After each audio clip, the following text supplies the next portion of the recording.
Hi students, now we are going to discuss an AC circuit containing a pure inductor.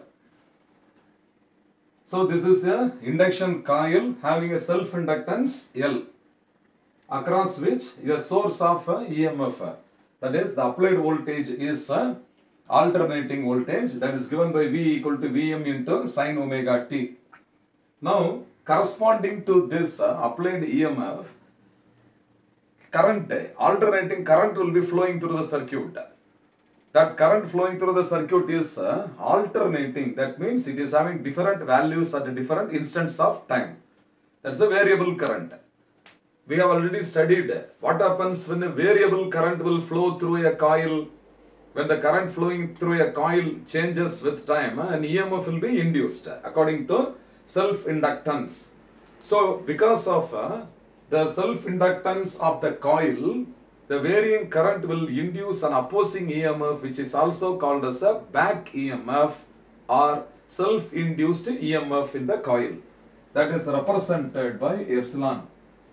So epsilon is the self-induced EMF or back EMF induced in the coil. So I will write the expressions like this. The instantaneous voltage in the circuit is given by, as usual, no, I told you have to start with the same equation for all derivations. So V is now equal to Vm into sine of omega into t. This should be the first equation. Then the back EMF or the self-induced EMF, the back EMF is given by epsilon is equal to minus L into di by dt, where di by dt is called the rate of change of current in the coil and L is called the self inductance of the coil. Okay, so now from Kirchhoff's loop rule, the net EMF in the circuit will be equal to 0. So the net EMF is equal to 0. That is Vm into sine of omega into t minus L di by dt is equal to 0. So this minus L di by dt I will take on the other side. So this becomes Vm into sine of omega t is equal to L into di by dt.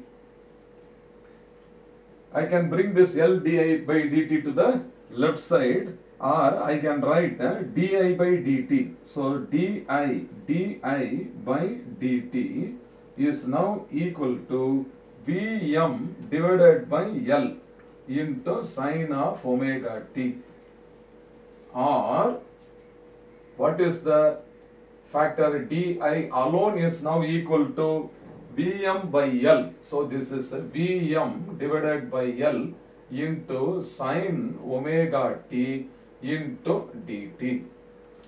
I have got an expression for di. Now current is changing. It is a variable current. So I am going to integrate the current, that is integrating both sides. Okay, I am going to integrate on both sides. So integrating, I will get integral of di is equal to Vm is constant, L is constant, and it is taken out of the integral. So integral of sine of omega t into dt. Integral of di is equal to I. So I is now equal to Vm divided by L into, now integral of sine omega t is minus cos omega t.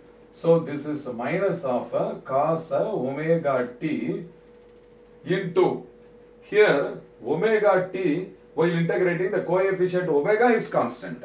T is only variable. Since omega is constant, in integration I have to divide this by omega plus one constant.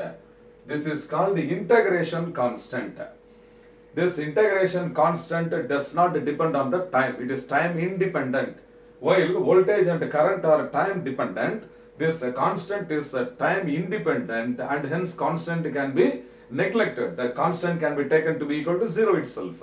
So this is now I is equal to Vm divided by omega into L into minus of cos omega t. So this is the expression needed.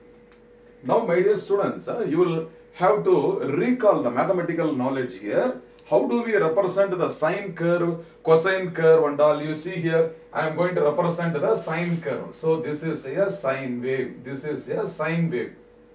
And the reciprocal of this is a minus sine wave. So the reciprocal of this will be what? A minus sine wave. So this is negative sine curve. We have studied this in simple harmonic motion in the 11th standard. Similarly, how do we represent the cosine curve? You see here the cos curve, okay? The cos curve will be like this. This is the cosine or cos. So this is a cos curve. So the reciprocal of this will be what? Minus cos. So this will be the situation like this. The reciprocal like this, okay? This will be the minus cos. So this is sine function, this is minus sine function, this is cos function, this is minus cos function.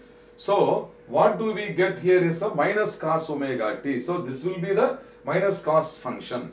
So when the voltage is expressed as a sine function, the voltage, this is the voltage, okay? This is the voltage graph as a sine function. Whereas the current is represented by what? A minus cosine function. That means that the current is lagging behind the voltage. So in this inductive circuit, when voltage is 0, the current is negative. The current is taking a negative value.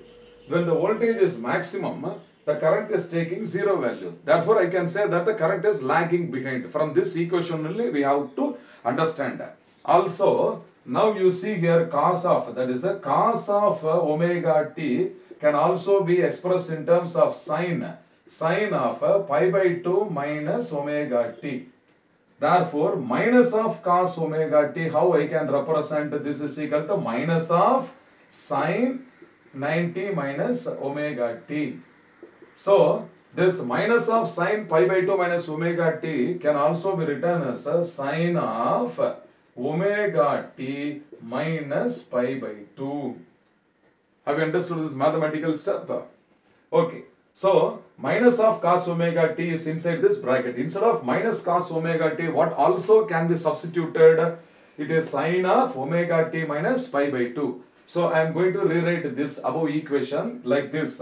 Therefore, now I is equal to Vm divided by V maximum divided by omega L into, instead of minus cos omega t, I will write a sine of omega t minus pi by 2. Okay, students? So, this is the expression. This is the expression for the instantaneous current, and this is equation 2. Or I can rewrite in another form also. So, I am going to rewrite this in another form also.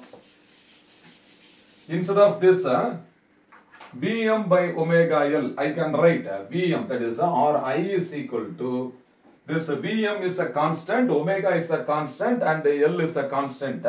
So comparing with Ohm's law, I can also write this as this is equal to I maximum into sine of omega t minus pi by 2, So this is another step ahead where I maximum is equal to V maximum divided by omega into L is called the peak value of the current, So you can see that this omega into L plays the role of resistance. Omega L is playing the role of resistance. So this omega into L is also denoted by the symbol capital X suffix L.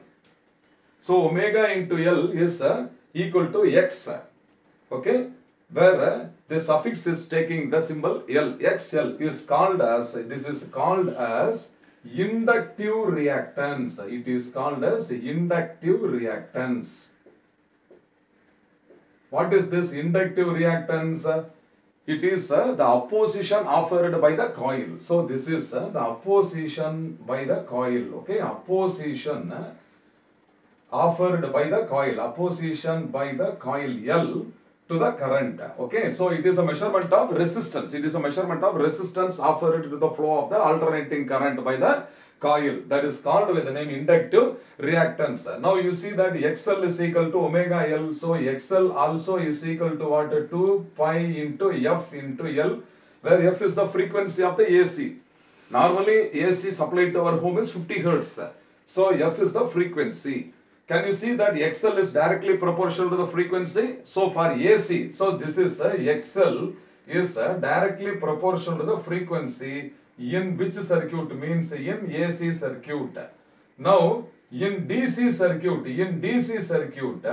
the frequency is equal to 0, is it not? The frequency is equal to 0 for DC circuit. Therefore, in DC circuit, what is the value of XL? XL is equal to 0. Because XL is proportional to F. When frequency is equal to 0 means XL will be equal to 0 in the DC circuit.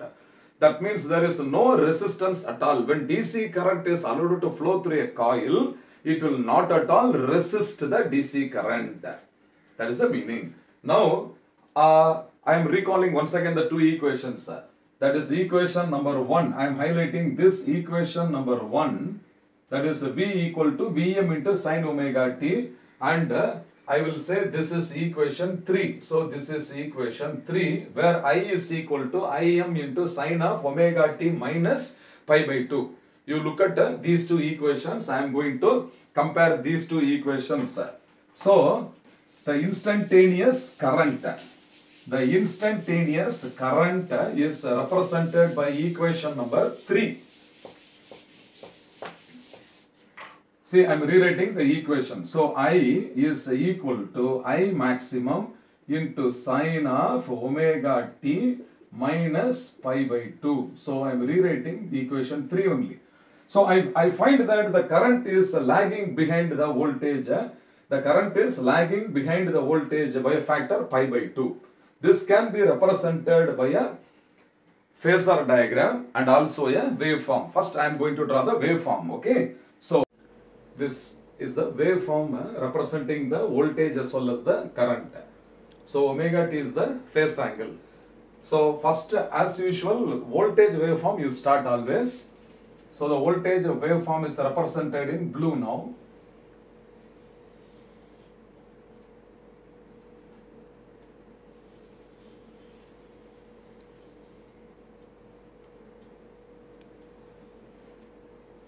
This is the voltage waveform. Now the current is lagging by pi by 2, is it not? You will see here this angle is, see, phase angle is 0 and this is 2 pi and this is 3 pi by 2, this is pi, and this only is pi by 2. So how to draw the graph? You see, you start from pi by 2. Understand, students? You start from pi by 2 with a small height. So the height is little smaller like this. So the current waveform should be little smaller in amplitude than that of the voltage like this. This will be the waveform for the current. So the phase angle here, this is pi by 2. This is pi by 2. If you continue this, graph means then a dotted line you can show. So this is the starting point of the current. So when the voltage is 0, the current is having negative value. When the voltage is maximum, the current is having 0 value. This is the meaning of the phase difference. That means voltage and current both are having a phase difference. Who is leading is the voltage and who is lagging is the current. And the phase angle or the phase difference here is equal to pi by 2. And this is what? This is a 3 pi by 2. So this is the phase difference between the current and voltage, that is equal to pi by 2. So this is the waveform which is showing the phase difference between the voltage and the current. Now we can also represent this in terms of a phasor diagram. So as I already told you what is meant by a phasor. Phasor is a vector which is rotating with a fixed angular frequency omega. That is in the anti-clockwise direction. So the phasor diagram can also be drawn here. So while drawing the phasor diagram also, show the x and y axis like this.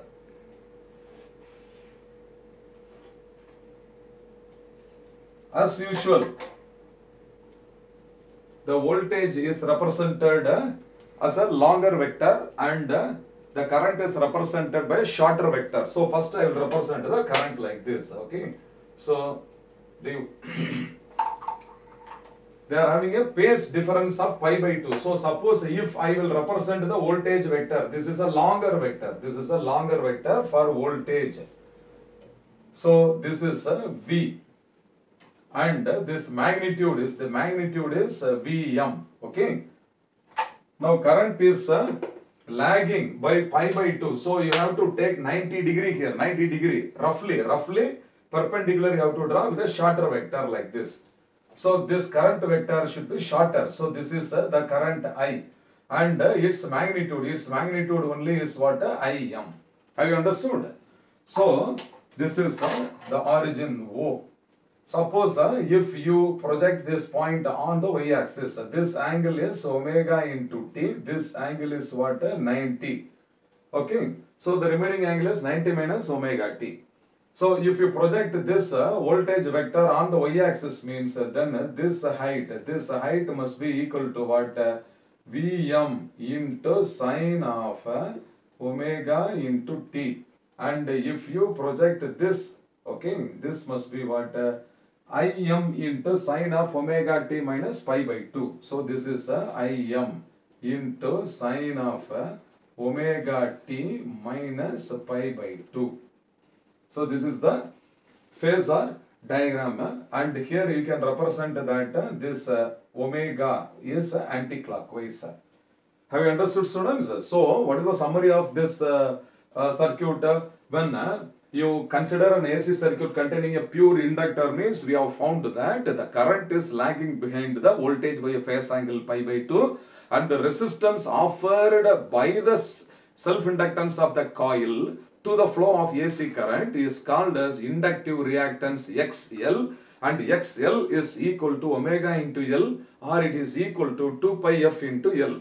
So for AC current, XL is directly proportional to the frequency. For DC current, since frequency is equal to 0, XL also is equal to 0. Hence, finally, we have to summarize that the induction coil will always offer zero resistance for DC. Okay, fine, students.